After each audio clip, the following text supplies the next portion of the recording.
Hello, everyone. Welcome to Cada Lunch and Learn. We have two speakers today, Dan and Sarah. Hello. Hello. Just a little housekeeping. We'll all be muted to avoid any background noise. And I would encourage all of you to put your questions into the chat and we'll run through them later. We recently launched our Future of Food 2024 report, and today we're going to give you a glimpse of our research into this topic. If you'd like to have the full report presented to you and your teams, feel free to contact us at the end and we'll set that up for you. Sarah, would you like to get us started? Absolutely. Thanks, Meha, for the intro, and thanks everyone for joining today. Yeah, interesting that you're talking about last year's report. That's when we had 5 themes that we grouped trends under. And this year we've seen 3 strong groupings emerge from our research: planet, people, and tech. So we're going to be looking at some of those examples today, really just giving a snapshot. So not the full presentation. We'd be happy and willing to do that for anyone who would like it. So I think starting off with planet, that's probably the strongest example where we see the most examples coming through. We've seen a lot of maturation in the last 12 months.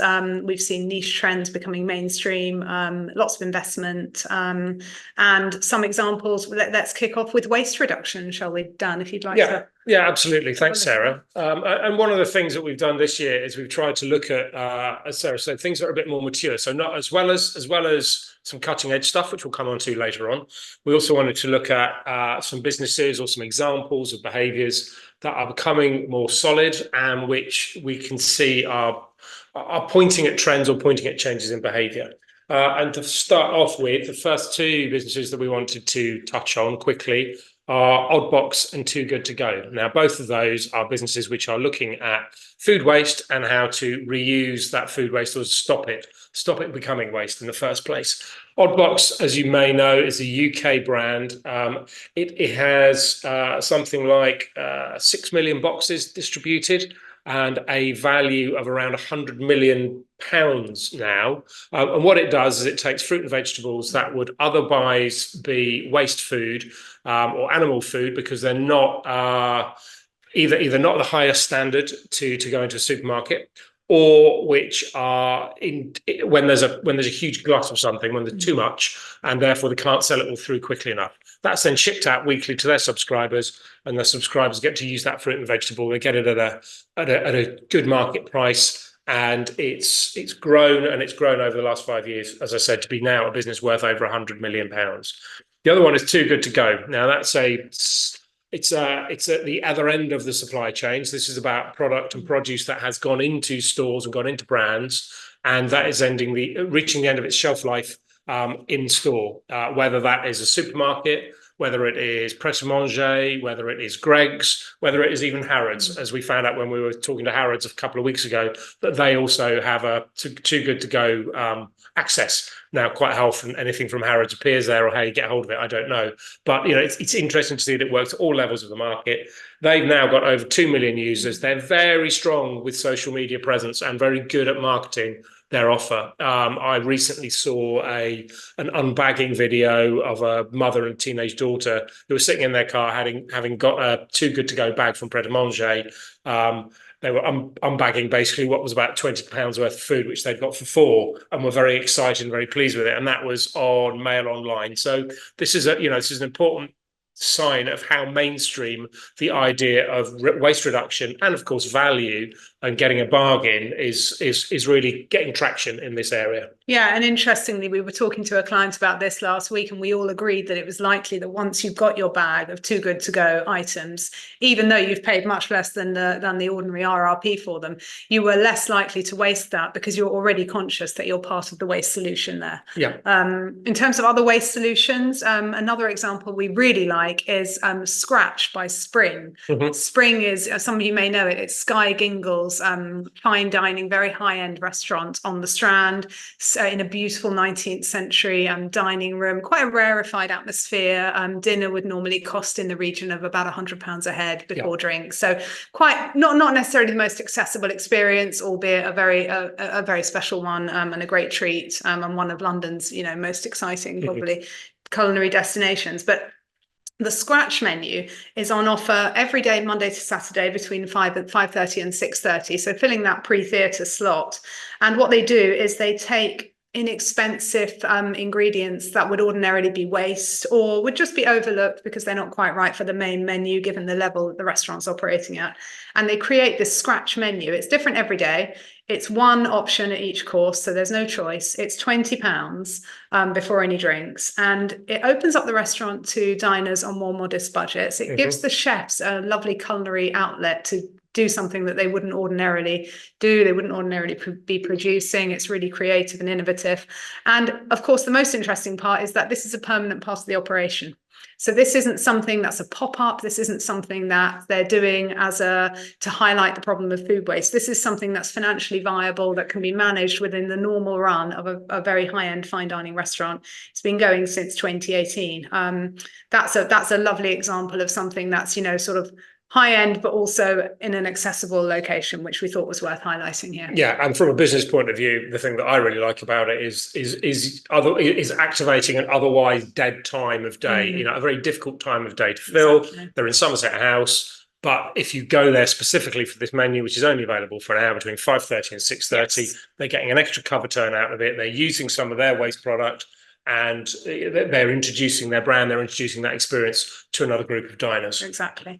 And another restaurant example, actually, albeit a pop-up, part of Dutch Design Week, was the receipt of transparency. Now, this was where there were only 2 dishes on the menu. So the dishes were exactly the same, except for the provenance of the fish. So you've got all your accompaniments, your potatoes, your vegetables. And then there were 2 types of sea bass that diners were asked to choose between. One of them was wild sea bass fished relatively locally, and one of them was farmed sea bass from Turkey. And the cost price on the menu was far lower for the farmed sea bass, which is, in line with expectations. But if you then ordered if you ordered that one, you got a very different receipt to the receipt that you ordered if you paid a little bit more and ordered the wild sea bass that was fished for locally. And the idea was really to show that food chain, show what had happened to the farmed sea bass, how far it had travelled, effectively the carbon footprint that it had accrued, and really showing diners the full effect, the full impact of their choice that goes beyond the price on the menu. And because it's that very stark contrast between 2 examples, I expect it worked quite well. And arguably within that audience of Dutch Design Week, you would already have people who are forward thinking and who are making perhaps more responsible choices about their food. But we thought that was a really nice example of showing diners actually it goes beyond the price on the menu. There's more to think about here. Yeah, and in our presentation, we've got a great photograph, which we're not using today because we're just talking about it, where you can see that receipt, and you can see that if you're buying farmed sea bass, if that's your choice, at the end of it, you get a really long receipt, which has got a whole bunch of information that's from kind of the challenges around sea lice and over farming of fish and the damage to the ocean environment as a result of fish farming, right the way down to, as Sarah said, all of the transportation costs and travel costs and everything that's associated with it. Whereas the receipt for the more expensive line caught sea bass is tiny. Yeah. So it's not too hectoring. It's not too kind of banging people over the head about it. It's a slightly playful way of getting people to think about sourcing and food. Obviously, everybody is, it's already in a position of privilege to be able to afford this, but that's not what we're trying to kind of deal with today. Exactly. Moving on a bit, we talked last year a lot about innovation in no and low alcohol, and it's a category that we have seen continue to make huge strides this year. Over the last 12 months, becoming increasingly mainstream. Pretty much every supermarket that you go into will have or is planning to put in a permanent area for no and low alcohol drinks. There's a lot of innovation going on there. And there's one in particular that we wanted to talk about. Sarah, do you want to talk about Drop Bear? Yeah, Drop Bear Beers, which is based in Swansea. It's now the largest non-alcoholic brewery in Britain. They have a 16,000 square foot site that interestingly used to brew just ordinary regular beer. They've got the capacity now to produce up to 24 million cans of beer a year. And the really interesting thing for us was actually the fact that the reason they're able to do this is that because they received an offer of an investment to the tune of £2.1 million from the founder of Admiral Insurance. So not someone who is in the drinks industry, who is in the low alcohol, no alcohol industry, who understands, the conventions and the demands of this particular category very, very well, but someone who simply saw a really good commercial opportunity and with his nous and his business sense immediately understood this is a business that deserves to grow. This has got scalability. This has got mainstream application. That was really the most interesting thing about it, because I think no and low initially was one of these categories that was a little bit rarefied. Lots of quite expensive products. If we look at, something like Seedlip, that's a great example of something that kicked the category off. But it was always, the questions were asked about the cost, and actually Dropware beers are priced at a much more accessible level. We've also seen, I don't know if anyone's seen, the Lucky Saint pub has opened up in Marylebone. It's not completely alcohol free, presumably because commercially it makes sense to actually offer traditional beer in a pub, but it leads with non-alcoholic, and it's got a really strong array of choices and options that actually make the non-alcoholic choice as fun and as interesting as choosing your regular drink. But again, to Dan's point, not hectoring, not telling people what to do, not saying you can't drink if you come here, but offering a really welcoming, nice, friendly environment. And we've had this when we've been presenting and discussing this. This is first of all, what we've seen is that last year we talked about drinks like Trip, which were enhanced and which were aimed at maybe a more female market. Now, beer is, traditionally seen as a more male-dominated market. And what we've seen from presenting and discussing this over the last month and a half is that actually there's a lot of anecdotal evidence of men drinking less, of men choosing to have non-alcoholic beer on a night out, still being sociable, still doing that, but taking a conscious decision to think about their health. Whereas last year, and maybe it was just simply because we were talking about drinks that are aimed at more at women, or drinks this year that are aimed more at men, we're seeing a shift. Again, anecdotally rather than with data, that this is quite a widespread move. And it's interesting to know that there doesn't seem to be a stigma attached to choosing not to drink, as there might have been 10 or 15 years ago when people are going out and socializing. The other point very quickly that Sarah touched on around the Lucky Saint pub is that this has sparked a couple of times a conversation about vegan restaurants and vegan food, and is veganism struggling? And what we're seeing is not that veganism is struggling, but that maybe it's getting harder for single focus vegan menus to survive, when a lot of the other hospitality businesses over the last 5 years have made a lot more effort in terms of vegetarian and vegan options, which are more interesting, which are better, which have more variety, which give customers who want that more choice, but mean that you don't have to go to a vegan-only restaurant. The idea of going to a Lucky Saint pub where maybe 3/4 of your party don't want to drink, but 1/4 does, and the fact that they serve alcohol means that nobody's being penalised for their choices, whichever way around they are, whether they want to be healthy or whether they want to drink, and the same with vegan menus. If there's a good vegan choice in a mainstream restaurant, then it doesn't mean that everybody in that party has to eat the vegan food. They can make their own choices about the menu they want to follow. I think that's it. And I think offering that choice is really key. One of the other restaurants we looked at that's worth touching on with regard to this is Crocodon, which is essentially, it calls itself a farm with a restaurant attached. It's down in the Tamar Valley in Cornwall. And I'd say their menus are, largely plant-led. And that's not necessarily that's because they're taking this responsible attitude towards farming, towards the planet. They try to create as many dishes as they can from what they farm on the land, and they're fully regenerative. So everything all the waste they create in the kitchen is ploughed back either into the soil or is used to create the crockery that they use. So again, it's that sense of responsibility rather than a sense of we're going to outlaw this or that and say this is banned and this we do not have here. Anyway, back to beer and moving on to something that's much more innovative. We wanted to talk about some things where we do see technology moving ideas forward and maybe trying before necessarily succeeding. There's a brewery in San Francisco called the Epic One Brewery. Now, what they're doing is they're currently brewing a fairly bog standard, maybe they won't appreciate that description, but they're brewing a Pilsner. So they are brewing a lager beer, a pretty simple mainstream product. And they're using an established brewery to do it. But the thing that they're doing that's different is that they are trialing a filtration system which allows them to use grey water. Now, for anyone who doesn't know what grey water is, it's water that is captured from a building or which would otherwise be wastewater. So, for example, many buildings built over the last 15 years have grey water systems built into them. So that allows you to capture, for example, rainwater or any other runoff water and then to use that for flushing toilets and so on. What this system is doing is looking at capturing that water that's rainwater, maybe water that might come from a hand basin after people have washed their hands, and then filtering it, and then using that purified filtered water to make the beer. Now, this has not had any sort of regulatory approval yet, so you can't buy the beer anywhere. But what they're trying to do is test that regulatory method and structure and see if it can get approved. Now, the reason why it's interesting for me is that it's not just thinking about how that water can be used, but actually what it's doing is taking what would otherwise be a kind of a national infrastructure process. If you think about water purification and filtration plants, they tend to be very large, on the edge of cities or in rural locations where water for a whole county or for a whole city is being captured, filtered, cleaned, and then goes back into the mains water supply. And this is a big, major kind of infrastructure project.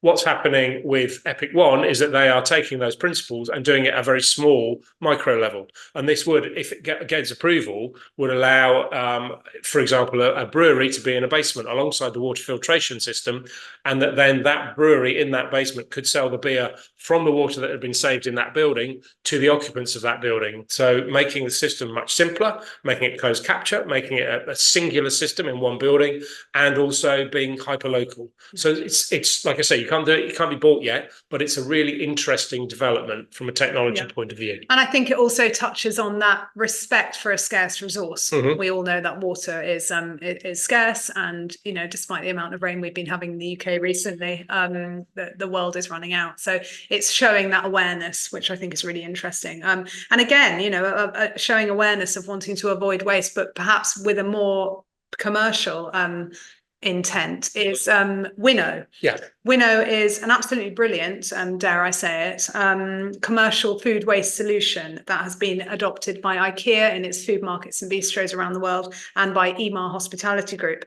And essentially what it is an intelligent camera that can recognize, you can program it to whatever you're used to cooking in your commercial kitchen, but it recognizes as food is put into the bin, food that was cooked but couldn't be served, it recognizes what it is, and it prepares it weighs it, and it sends the information back to the chef as to how much waste has been created, and crucially what that cost would be. So it's empowering the chefs and the kitchen to really understand, well, actually, what are the patterns of cooking here, and what are the patterns of consumption, and how can we make sure there's not a mismatch between them, so we're not throwing away a tray of meatballs, for example, in IKEA's case, or vast amounts of breakfast buffet goods perhaps in Emaar's hotels. And the proof of the pudding is in the figures. Emaar say that they think they've reduced food waste by 72% and saved about 250,000 meals. And IKEA say they have saved 1.2 million meals so far through using it.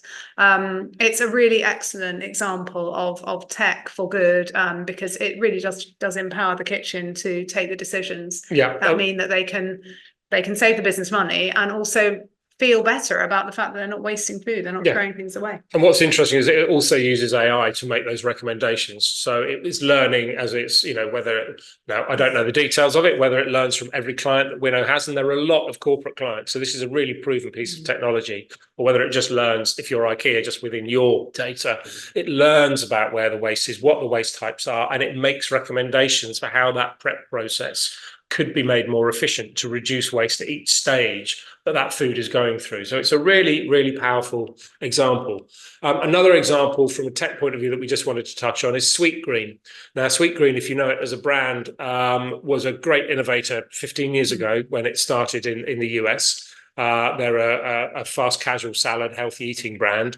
And they were really one of the first brands that grasped physical stores, and how customers want to interact with those stores and place their orders digitally with that before they come in, and they've set up for that very well. So I can remember very clearly the first Sweetgreen I saw in Manhattan, going in, and what felt like the first quarter or third of one wall on the left-hand side as I walked in was given over to something like 60 collection points with bags of food waiting there for someone who'd ordered and prepaid online to then take and go back to their desk and eat. And it felt perfect for New York, and it felt like a really good solution.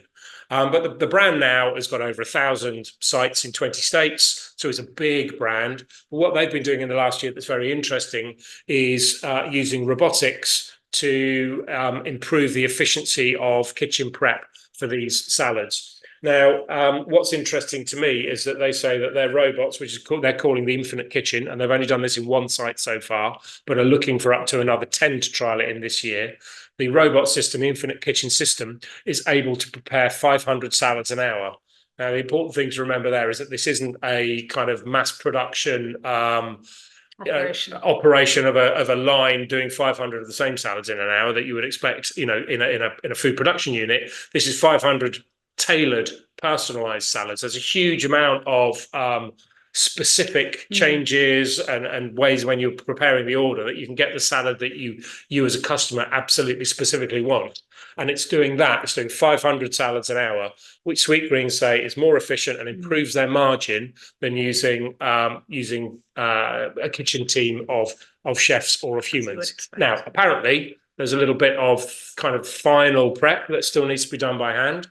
And we've had interesting conversations here about if you're buying a healthy salad, if you're buying this and you're buying into that kind of lifestyle, do you really want it prepared by a robot? And also if you're paying, I think someone said, if I'm paying 15 quid for my salad, do I want it prepared by a robot? And the implication was no, personally, I do not. But presumably if Sweetgreen say it's improved their margin, that must be it can't be that sales have dropped to the point where the margins improve. It wouldn't be worth carrying on. And I think they're going to open up to 10 this year. Yes. Yeah. In this new formation, and then they plan to retrofit 2 or 4 more. So presumably the way that it's being handled, the way that it's being managed, the human interaction at the end and the result is good as far as customers are concerned. It's certainly got potential, and we'll see if the other 10 get open and we can see data from that.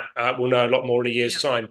The other converse point on that somebody mentioned to us last week was that in a post-COVID environment, actually that hygienic kind of confidence that you get from it being machine prepared could actually be a positive to some customers. So I think we're going to need to wait and see. Okay.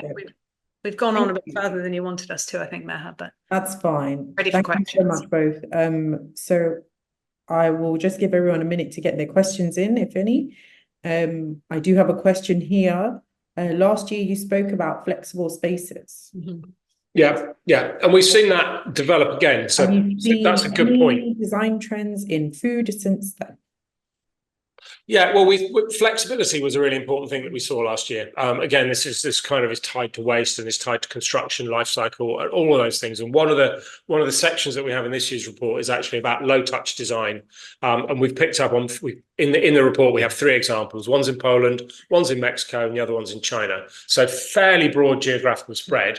And what we're seeing is brands who are thinking very carefully about how much of a building that they take on for a physical space, whether it's a retail, one's a coffee shop, one's a brewery, the other one is a restaurant in the examples we have, and thinking quite carefully about how much they need to refurbish and how much of that space they can keep and present to customers in quite a raw state in some cases. How little intervention there can be with the fabric of the building. And that's not necessarily to say that the buildings are in themselves beautiful. One of them is.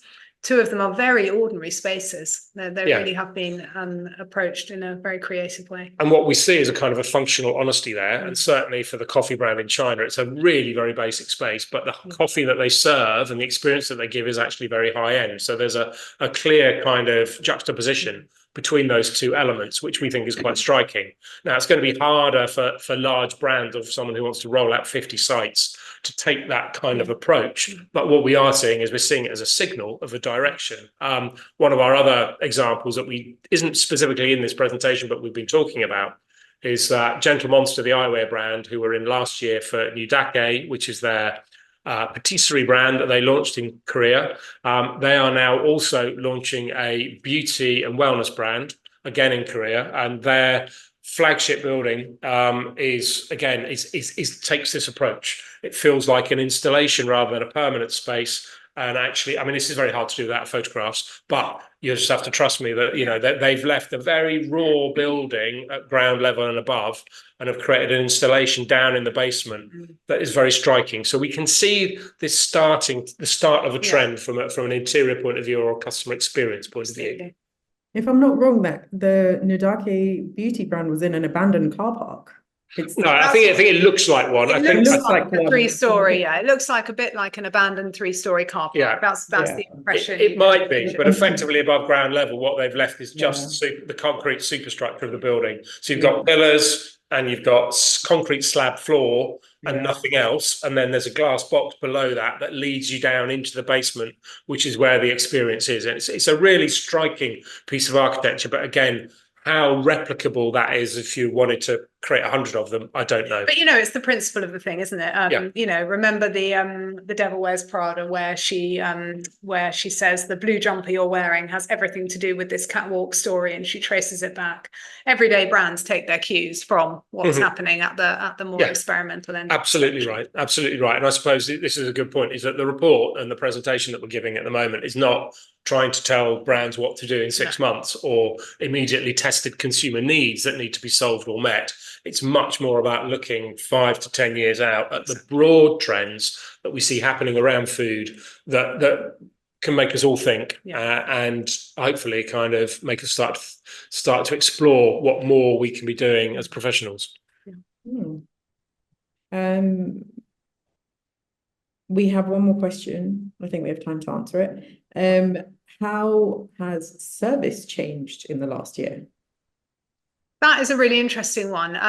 I think when you look at food delivery, I don't want to use the word subscriptions because I think that has really negative connotations, because when the cost of living crisis, one of the discussion points is how do we reduce our subscriptions? How do we reduce the money going out of our account that, a subscription becomes something that, is not of value. But we have found a couple of examples of businesses that have been, the proof of the pudding is in the longevity. So one example is Dabba Drops, which is a subscription-based Indian takeaway. It's only operates in a small area of East London. They've been going since 2018. They have because it's subscription, they only cook to order, so there's no waste. It's brought to you on either an e-bike or a push bike or an electrically powered vehicle, and all of the food crucially comes in the little steel dabbas rather than traditional plastic takeaway trays. So they're really living the whole values of the brand. Their customers will come with them on the journey because they don't want to be part of creating waste. So that's one example. I think another example is actually at the very mass market end of the spectrum is probably Zoe. The Zoe patch, the gut health brand. I think maybe a year ago we probably all would have been a little bit squeamish about talking to our friends and colleagues about gut health, because it's something that it's not very British. I've had numerous conversations with people who have either tried it or know someone who's tried it. And that's a service insofar as it's personalised. And actually what's happened there, probably some of you might have seen, that's now become productised. So there's an M&S Zoe gut shot that's available. I think it's £3 a shot. You can buy it. It arguably lacks that kind of personalised quality that Zoe really sold itself on, that hyper personalised. This is all about your microbiome and what works for you and what you specifically need to eat and what we can find out from your eating diary. But yeah, I'd say that maybe the lines have blurred there between service and product. And I was particularly impressed with Zoe because it went from a standing start to having a very high profile. Again, it's another brand that have got a very good, very strong social media presence and have used a lot of brand advocates to really talk about it and get profile. And my take in January when I saw the gut shot going on sale in Marks and Spencer's was that this is a great brand extension. But as Sarah said, there are doubts creeping in. We've had a few people when we've been presenting saying, but the whole point about the service is it's hyper personalized. It's specific to you. The gut shot is just a commodity product. It might or might not benefit you as an individual, but it is in no way supporting kind of the fundamental part of the Zoe brand. I think we're out of time. Yeah, it's 1 o'clock. So unless there are any more questions, Meha. There are no more questions at the moment. Okay. If anyone would like to get in touch with us, if you want the full report presented to yourself and your teams, please do get in touch with us. There will be an email going out shortly with information more about that. Thank you everyone for joining. There will be a recording of this going out soon, and on our podcast, which you can listen to on Spotify and Google Podcasts. Thank you all for joining. We look forward to Thanks everyone. next webinar. Thank you very much. See you next time. Bye.